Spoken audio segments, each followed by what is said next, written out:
നമസ്കാരം. Raf talk ഫുട്ബോളിലേക്ക് അവർക്കും സ്വാഗതം. നെയ്മർ അൽ ഹിലാൽ വിട്ടു പോയതിൽ തനിക്ക് ദുഃഖമുണ്ട്. ഇപ്പോഴും താൻ അതിനെക്കുറിച്ച് ചിന്തിക്കാറുണ്ട്. തനിക്ക് വലിയ നിരാശ തോന്നാറുണ്ട്.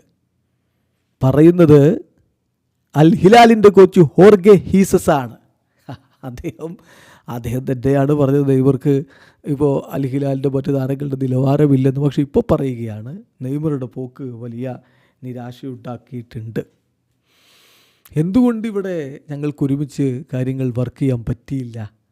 വല്ലാത്തൊരു സ്ഥിതിയാണ്. എനിക്ക് വലിയ നിരാശയുണ്ട്. ഞാൻ പരിശീലിപ്പിച്ച ഏറ്റവും മികച്ച കളിക്കാരൻ നെയ്മറാണ്. ഒരു സ്റ്റാർഡവും ഇല്ലാത്തയാളാണ് നെയ്മർ എന്നൊക്കെയാണ് ഇപ്പോൾ പറയുന്നത്.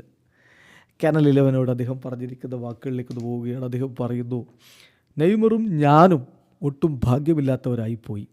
ഇവിടെ വന്നിട്ട് നെയ്മർ ജൂനിയർക്ക് സീരിയസ് ഇഞ്ചുറി പറ്റി. ഞാൻ കൂടെ വർക്ക് ചെയ്തിട്ടുള്ളവരിൽ ഏറ്റവും ബെസ്റ്റ് നെയ്മർ ജൂനിയറാണ്. ഞാൻ കോച്ചായതിനു ശേഷം ഇങ്ങനെയുള്ള ഒരു പ്ലെയറെ എനിക്ക് പരിശീലിപ്പിക്കാൻ കഴിഞ്ഞിട്ടില്ല. പക്ഷേ അദ്ദേഹത്തിൻ്റെ മികവ് ഞങ്ങൾക്ക് ഒരുമിച്ച് കളിക്കളത്തിൽ പ്രദർശിപ്പിക്കാൻ കഴിഞ്ഞില്ല.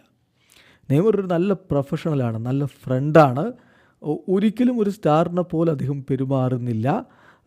വളരെ നല്ല രൂപത്തിൽ അദ്ദേഹം കാര്യങ്ങൾ സംസാരിക്കുകയും മറ്റുമൊക്കെ ചെയ്യുന്നയാളാണ്. അപ്പോൾ ചില ഘട്ടങ്ങളിൽ ഞാൻ എന്നോട് തന്നെ ചോദിക്കും, വല്ലാതെ ഫ്രസ്ട്രേറ്റഡായിട്ട് ഞാൻ ചിന്തിക്കുകയും ചെയ്യും, എന്തുകൊണ്ടാണ് അങ്ങനെ ഒരു സ്റ്റാറിനെ കിട്ടിയിട്ട് സക്സീഡ് ആവാൻ കഴിയാതെ പോയത്?